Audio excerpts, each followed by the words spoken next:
Studio B at FNC, it's the bottom of the hour. Time for the top of the news. A day after police discovered the body of a fashion designer at a swanky New York hotel, her family is saying they think it was murder. Hotel staffers found 33-year-old Sylvie Cachay in a bathtub in Manhattan's members-only Soho House. The hotel is the scene of countless fancy parties. Patrons include Naomi Watts, Nicole Kidman, David Beckham. Well, this woman's parents say she never took baths, and that's their biggest problem with it all, and that she had just broken up with her boyfriend a day before she died. So far, there are no charges, but we're told police are questioning him. And by the way, friends say that the woman had a bright future. Her swimsuit designs featured in a magazine, into O Magazine, in People, and in Vogue. Her work for Tommy Hilfiger, Marc Jacobs, and Victoria's Secret.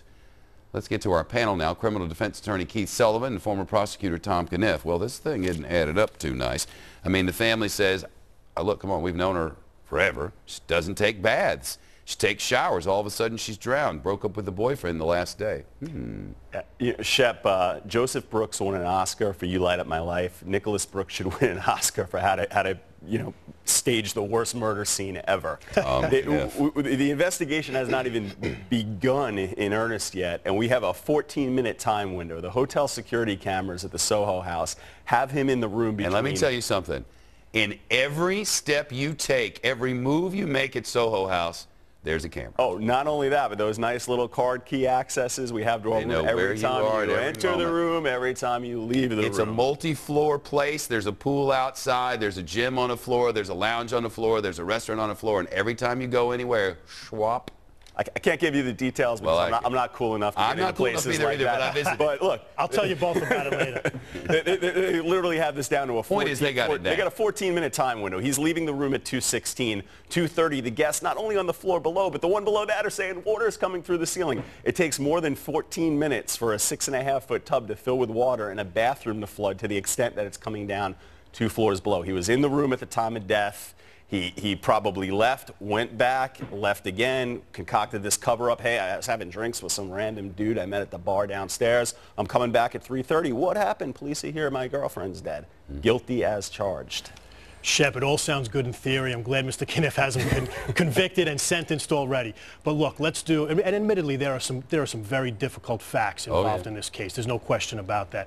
But let's make sure, and I'm positive the NYPD will do what they do best. My dad's a retired detective. They're going to take a step back and thoroughly investigate this case. And this is not the first time that the main suspect, with all this overwhelming and damaging so-called evidence, turns out to be the innocent individual here. We remember the 2007. So come up with another idea about how this could have happened. When she checked in, she told him that she was on Xanax. She could have very easily been soaking her feet, sitting on the edge of the tub. She told him when she checked in, I'm very sleepy, I'm drowsy.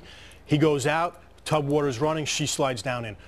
Also, he could have been in the room exactly when she commits maybe suicide, maybe she overdoses. We don't know. There's a lot we have to investigate. He panics, he stages this thing, and he runs out. Shep, there's the brink of insanity, and then there is the abyss. So the defense theory... Where do I stand on that? You're way past the abyss, buddy. The defense theory of this case is he knows his girlfriend's doped up on Xanax. She's zonked out, and he decides to leave her in a bathtub with running water while he goes down to the bar and has some drinks with random patrons. Not the best defense here. I think what's going to happen is his lawyer, if he's not on scene already, is going to see the writing on the wall. The defense this guy's probably going to proffer is, look, I went back to the room. I found her dead in the bathtub. I knew we had this altercation early. I knew there was evidence of a physical altercation, and my handprints were on her neck. So I panicked. I knew people would try to frame me with this murder or try to implicate me. So I left. I panicked. I came back, and I concocted this story. The train is quickly going too far down the tracks. But Shep, I mean, a lot of people here know her, especially in those circles. I mean, she was up and coming and in all the right publications, and she was, she's a big deal. It's a tragedy. She was a real rising star. But let's not forget that the autopsy that came out about an hour or so ago was inconclusive. And if there was strangulation... Most often are in the early going, aren't they? But one of the original theories is that she was strangled. And if there's strangulation, you would have seen a fracture of the larynx. And they didn't find that here. So there's a much more investigation that needs to take place here. All right, guy. Huh? Could have drowned her. Yeah, most anything could happen, I suppose. Keith Sullivan, Tom Caniff, good to see you both. Enjoy the weekend. Thanks, Shep. Thank you.